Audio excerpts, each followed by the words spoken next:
of the 5th edition. Join our various gaming groups as we play the 5th edition of Dungeons & Dragons. And maybe just hang out and chat about gaming in general. Sit back and enjoy the show.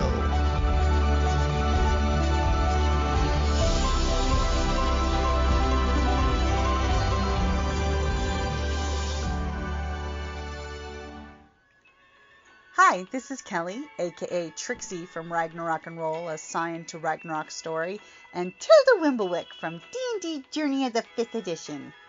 First off, I would just like to say thank you to everyone for listening to our varied adventures, as well as for rating us on iTunes and RPGpodcast.com. If you haven't rated us yet, we would greatly appreciate it if you could. And if you're looking for more ways to support our efforts, we are now on Patreon, a great site where you can help us continue making more podcasts, as well as some special surprises for our patrons. If you can, please look us up at www.patreon.com/cppn. Every little bit helps. And again, thank you for listening. Hey guys, welcome back to Creative Playing Podcast 30-Day D&D Challenge. Woohoo! Jim here. And Kelly. And today we go from trying to talk all positive and stuff about D&D to something negative. And that thing is Day 23, the least favorite monster. Shall I let you go first to get this cringe upon your soul off of your hands? Yes. So Kelly, what is your least favorite Dungeons and Dragons monster? Well, there is one creature that has haunted me since, my youth, from the original books and stuff, and it's the rot grub. Oh, it just creeps me out so much. And the picture, and these weren't like the really super refined pictures. These were the early days where they're like, hey, can you give us something? But oh God, that picture haunted me. For Sharpie art, it was done so well. Yeah. So well. I mean, trust me, it got the point across. Oh, the thought, it gives me the heebie-jeebies. The thought of these large scale worms, they're not like super small or anything, burrowing into your body, and the abject horror on the person's face because I shared that horror. Oh, I mean, the artwork was beautifully, horribly done. I mean, oh, it's just so, yeah. There's, I'm sorry. If anything were like that, we're supposed to, I'm like, I can't, ew. And Jim knows he's never allowed to have rock grubs as a monster. They're absolutely forbidden. Oh. Now, for my honorable mentions, particularly, is the gelatinous cube. I'm like, cause gelatinous cube, can be a bit of a fuck you. But you want to know, I think, what is the biggest F you to players? And this is another monster that I hate, is the rust monster. There you go, stealing my mention there. That was my one. You. The rust monster goes back to trauma as I played D&D back when I was an only player back days, because every GM I knew would go out of their way to screw the party over by sticking the rust monster, which is basically like this bug meets armadillo creature that the dwarves, of course, hate with a glory, because the rust monster lives off of rust.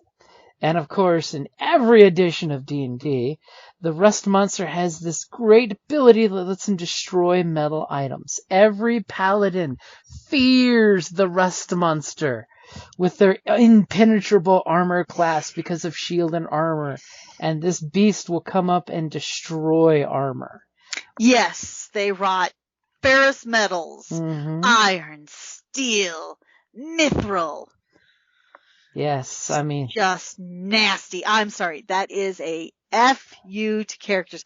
But correct me if I'm wrong. I can't remember. Do magic weapons, so are they let me protected let or? me give you the rundown on the 5th edition monster since it's mine.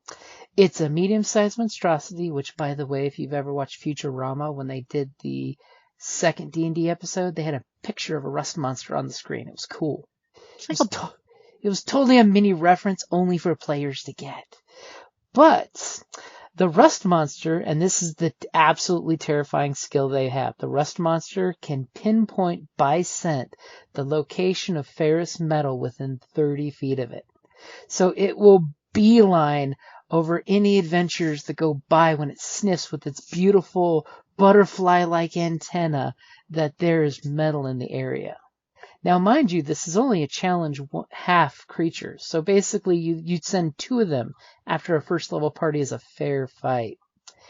So, rust metal is their main power. Any non-magical weapon made of metal that hits the rust monster corrodes. After dealing damage, the weapon takes a permanent and cumulative -1 penalty to all damage rolls. If its penalty drops to 5, the weapon is destroyed.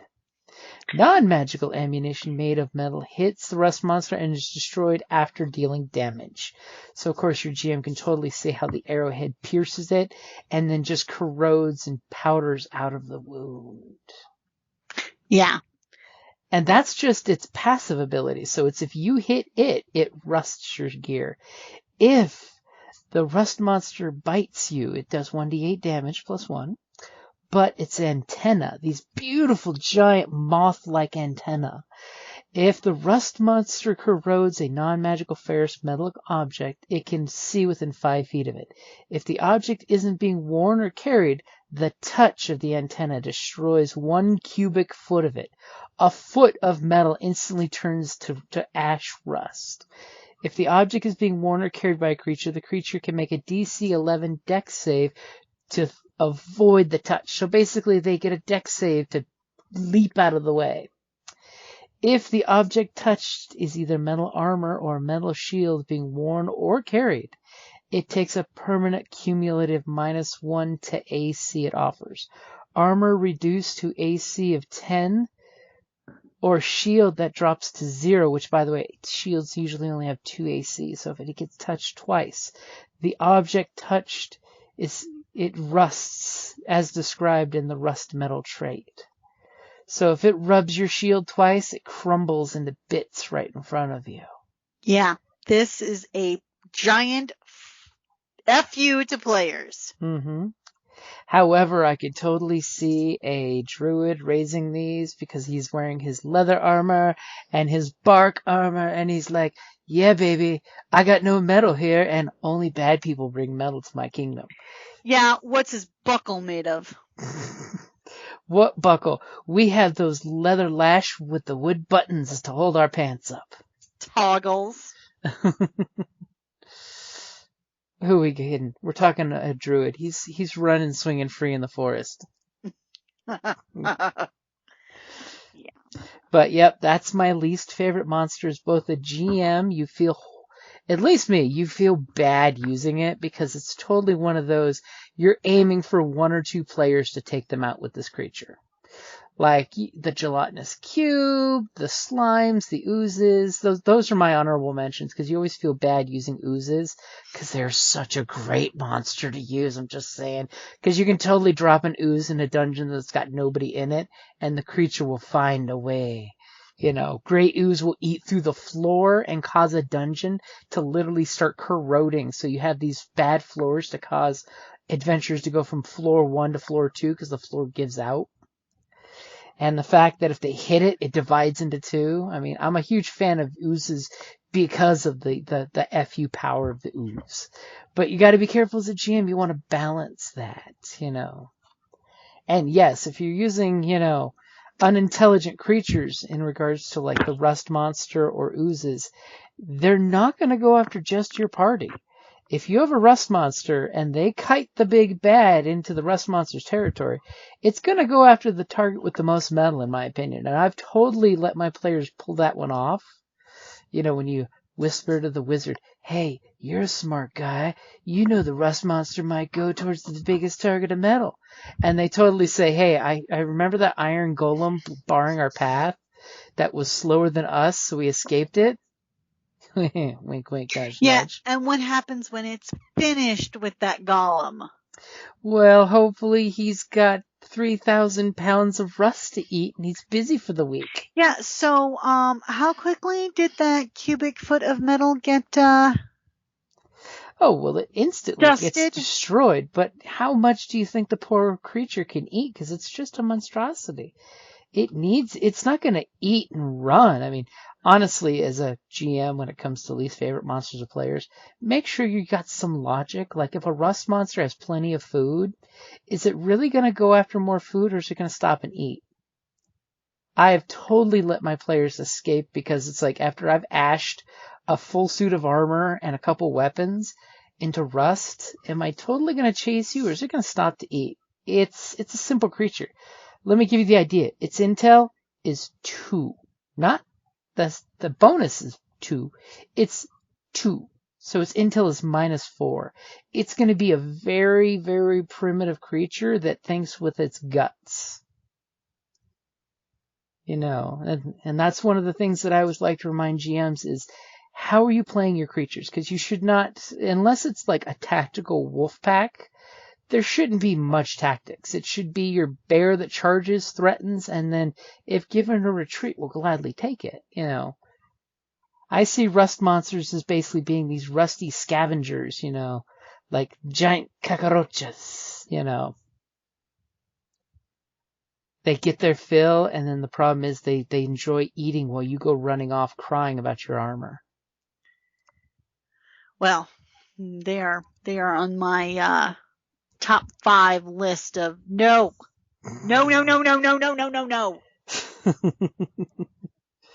Yes, they're definitely one of those that are just not good to throw after players because, they are super, when you throw them after the players immediately know which item are you going for. I mean, it is nice in 5th edition how they totally do the caveat of non-magical weapons. So that way your magical stuff is safe now. Because it used to be in older editions, if it's metal, it's susceptible. Only, I think adamantite was the only metal safe from the rust monster. Nope. And that was because that was... No, adamantite wasn't safe. It wasn't? Which one was it? There was one of the metals in 2nd and 3rd that was safe from the rust monster, I think. Because per this, it says it's the adamantine as well. Oh, yeah. They call it adamantine, not type, yeah. Like, Yeah. It's not World of Warcraft. But that's definitely my least favorite monster is the rust monster, even though it is pure D&D gold. It really is. I mean, the one thing I always like to do is think of the monsters, how they hate other monsters too. I could totally see the trap-making kobolds freak out when a rust monster gets in their kingdom. Mm-hmm. Because all of a sudden they're like, oh god, all our booby traps and weapons and treasures and sparklies. But I'm sorry, if there's a rust monster in the game, you know what I think? The DM is literally trying to screw us over. It's one of those of, okay, who pissed off the GM today? Yeah, well, depending, it could have been any of them, because I'm sorry, how many people, very few character classes don't have metal of some sort. We're talking, come on, studded leather. Yup. Bye-bye studs. Those antennae go rubbing your armor up. Oh my god. Your cleric, your shield, the buckler. I'm just saying. And by the way, I will totally throw it out there as players. Back in our 3.0 days when I actually got to play, one of the things we used to do, because we had a ranger who had really good use of skills, he'd always, research, track, use lots of, he'd basically get intel for us. And a lot of times we'd see good GM describes the leftovers of a rust monster. A spear that's missing its head. Arrows that have no metal in the arrowhead. Oddly missing. Not just, it's been crafted. It's literally the metal has been sucked off the arrow. And all of a sudden it's like, oh, well, in dungeons like that, we would totally do stuff. Because, of course, like back in the older editions, they totally told players to do this. We would leave the dungeon, get some junk weapons, or find some of our previous kills leftovers, junk weapons, and we would literally bait like a kid with Reese's Pieces and an alien with metal things to point the monster where we wanted it to go. And that way we could wait till it goes and then either get past it by finding a nice loop in the dungeon, because it's all about using the dungeon's layout to the player's advantage, which is why GMs never want to show you the whole map, only the part you've been to, so you can learn, oh, guys, I see there's a loop there. We can use that loop. Or we heard a bunch of goblins. Let's send the rust monster after him because it's totally going to go for the metal. Sure it is. And you rogues with your ball bearings or caltrops, never be afraid to take that bag of 100 bearings and throw them as far as you can right past the creature. Think about it. That I would be, remiss if the GM ignored that out of hand. I do that tactic to keep the rust monster busy because it's not out to maliciously kill somebody; it's out to feed. And remember, no, it's the DM out to maliciously screw over the players. I mean, I could totally see your GM say, you know what? I like this idea. Give me an animal handling with advantage. Because you're using bait rather than just giving it to him as a freebie. That's a great idea. Though in the old school D&D, GMs used to totally do that if that was a cool idea at the table and everyone went, that's cool. Just fly with it. You don't need a roll, because that is one of the things in the different versions of the more dice rolls. You don't have to dice roll everything, but sometimes it's fun to dice roll things. But yeah, I will totally say Lich is my honorable mention, by the way, because as much as I love the concept of liches, they are ridiculously overpowered. Just going to throw that out there. Liches are bitches. Liches are bitches. They are a bitch to fight. Oh my god. Because the problem is your typical lich, for one, they're not going to die, so they're going to return, because you're not going to find their phylactery first time. Just ask Harry Potter. And second of all, it is really that big, bad, manipulative power that they're super dangerous to use, because if used as properly, if you play them as a proper villain, they're basically just screwing the players over constantly. And they're using proxies to play against the players. It's this big cosmic chess game, where the lich is, you got so much power and abilities, it doesn't really become a fair fight ever for the players to go after them. Though there have been some fun storylines with liches where you can totally introduce history into your campaign. Like, oh, guess what? One of your characters is a prince or a princess, noble background, and you totally pump it up to prince or princess, and you find out the lich is actually your great great great great grandfather or grandmother that founded the kingdom. And then they changed the history books on the next generation. Oh no, he was a great noble paladin. Really a evil wizard with a sword. Mm-hmm. And the fact that the council put the lich down or trapped the lich or did something with the phylactery that the lich couldn't come back in the phylactery, which, by the way, you can totally, the phylactery was sealed in a sarcophagus, too small for the lich to return, because they have to have space to grow the new body. So you can then have the adventurers be the poor kids that open the secret location, raise the lich, and then your campaign's whole pretense is to make up for releasing great-great-great-great-grandpa. You've thought about this. I've ran campaigns like that. Are you kidding? I totally did a He-Man-esque campaign that Skeletor was the lich, basically, and He-Man was the prince who released it, and conveniently, because back in the day, you could totally give your players OP weapons and it wasn't a problem. I totally did the Dungeons & Dragons cartoon bit where they opened this crypt. Someone opened the jar and popped the ring out, and the ring was the phylactery. Yes, I think it was Flash Gordon that inspired it. And conveniently, they find uber weapons from the King's Council that trapped the king after he became a lich. So they each get your classic D&D the cartoon super weapon for each character class. You know, so like the main guy who was a paladin, he got his He-Man-esque sword. Our ranger got the bow. I remember our rogue ended up getting, I think it was a invisibility cloak or hat, something like that.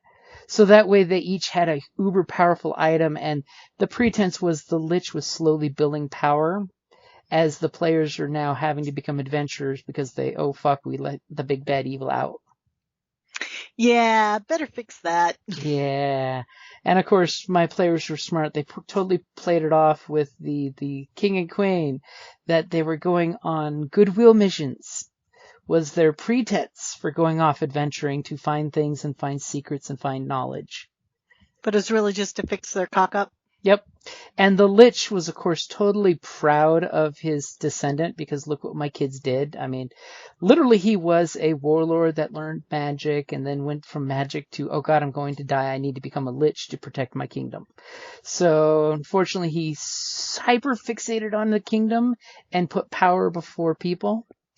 And that's why the council turned on him, because he was turning into a monster. Because at one point he was like, well, undead are people. So that was my backstory. So basically the group had to like start finding where items of his was hidden and get there first type of deal. So it totally had that He-Man episodic feel of what is Skeletor's plan this week? You're adorable. And of course, there's that moment there that because the lich is so freaking uber powerful, where the bad guy didn't mind losing. Because, there's that mentor-esque where great-great-great-grandpa is proud of how you're winning, not that you're winning, but how you're winning. And there's nothing worse than an enemy who respects you. Because then all of a sudden you feel, oh God, we got to stay on the high ground, don't we? There's nothing worse than losing the respect of your teacher or your enemy. Oh, are we saying this like that? It's like, I'm not angry, I'm just disappointed. when the bad guy defeats you all and he just walks up putting his face palming and going, oh God, kids, I wish I was man enough to finish you off, but you're just so goddamn disappointing. And walks off with you all immobilized. The shame. I mean, the worst part is when you realize he walked down, massacred a village to get it out of his system, and then raised them all as the dead and sent them after the king's castle. Oh, lovely. That's a pleasant thought. Good luck getting home, kids. But liches, if not handled properly, are bitches. I mean, liches require you to have good characters for them to work. Honestly, because you have to realize, what is this lich's goal? Why did they become a lich? There's so much fucking work in that. I mean, like when you see the dragon liches and stuff, that's a lot of work to become a zombie with intelligence, with power. And then the idea is, oh great, now I'm all rotten and falling apart. What the hell am I going to do with my life now? Or unlife? Unlife. I'm just going to sit on my couch and pull out my magic orb and watch my stories. Oh my God, I totally visualized that. And then you find out the lich is actually motivating good guys and bad guys, so he has stories to watch. Minion comes running up. My lord, shh, I'm watching my stories. The bad guy has the good guys on the ropes. I'm waiting for the turnaround. Oh my God, that's fucking awesome. All of a sudden, the paladin comes up on his horse, and you just hear the dun dun dun dun. Yes, the guy looks like John Cena with the long blonde hair. Oh my God, that's too fucking funny. After all, what if the whole point of D&D is to give the lich stories to watch? Well, think about it. Eternity would be pretty darn boring if you had nothing to do. Yep. I mean, and especially when you're a lich and you have to realize that because of your unlifespan, even elves live short lives compared to you. I mean, think about it. So if you have to use a lich, please make sure your lich has a really well thought out story. Use your lich responsibly. No drive-by liching. Oh my god, I'm sorry. And make sure that you know his motivations, honestly. I mean, your lich needs to be a well thought out character because that will so affect how he interacts with the players or even hires the players. Because think about it, a lich could totally hire the players, you know. I'm just going to say, you know, liches don't always have to be evil bitches, you know. Well, they're kind of, you know. They've committed heinous acts of evil to become a lich. Kind of part and That's parcel. kind of the whole point. I mean, they are any evil alignment because, you know, it takes a lot of work to become an undying lich. Yeah, so, I mean, yeah. There's blood on their hands, so, yeah. They're pretty much evil. I mean, and don't forget that, you know, liches, of course, are horrible. They have paralyzing touches that are plus 12 to hit. I mean, ugh.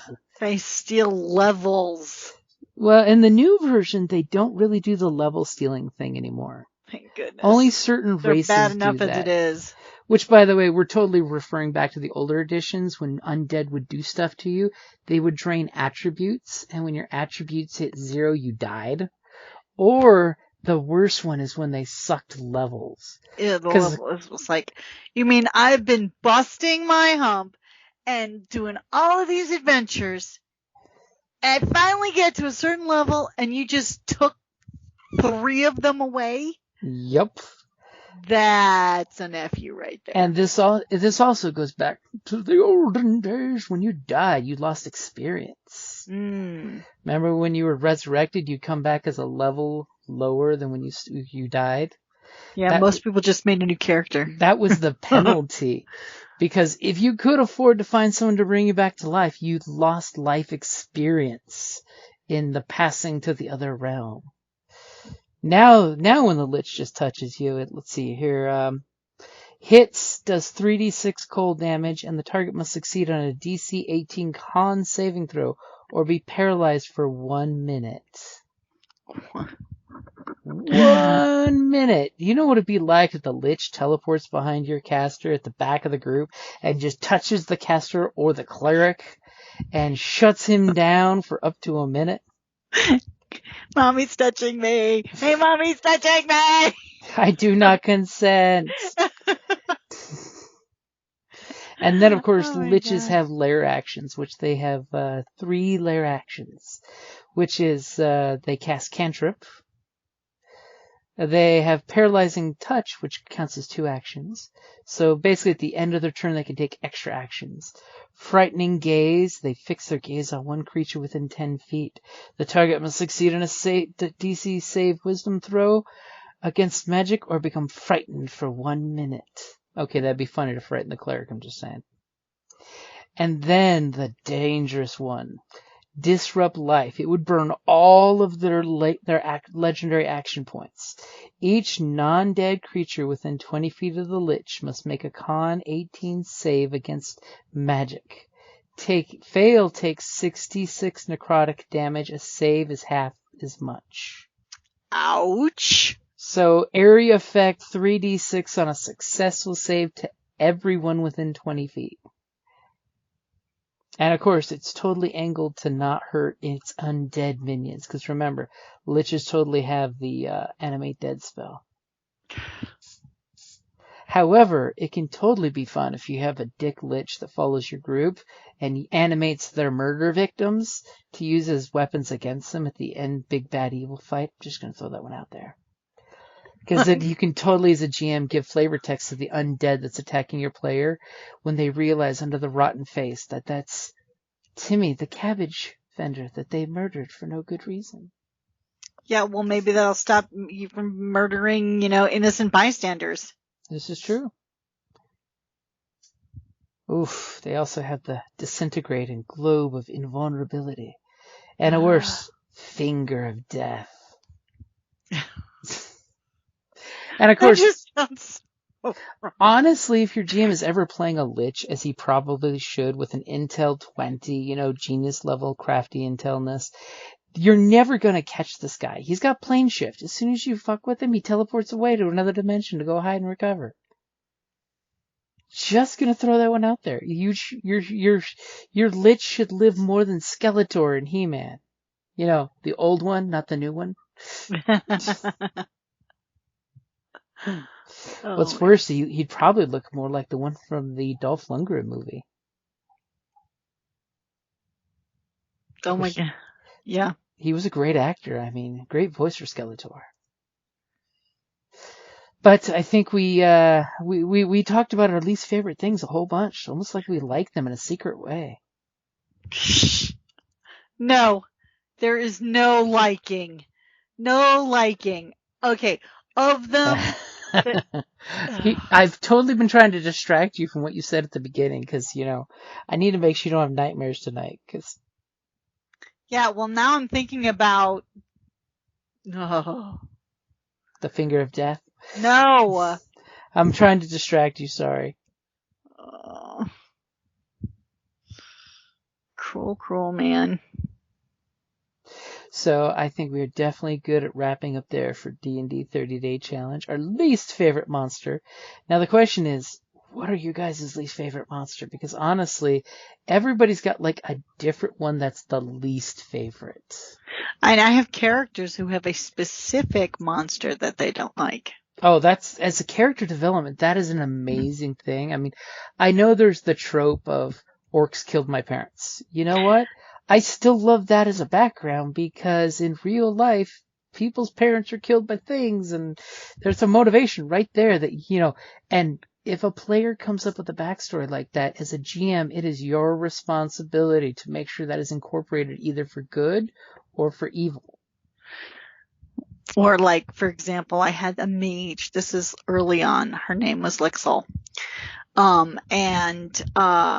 She got the shit beat out of her by an Umber Hulk. I mean, just like fucked her up. She almost died. And she came out of it with scars. And so from then on, Umber Hulks were her big hate. Nemesis. Mm-hmm. Not Nemesis so much, just her hate. She just if somebody said there was an Umber Hulk mode, she would go out of her way to kill one.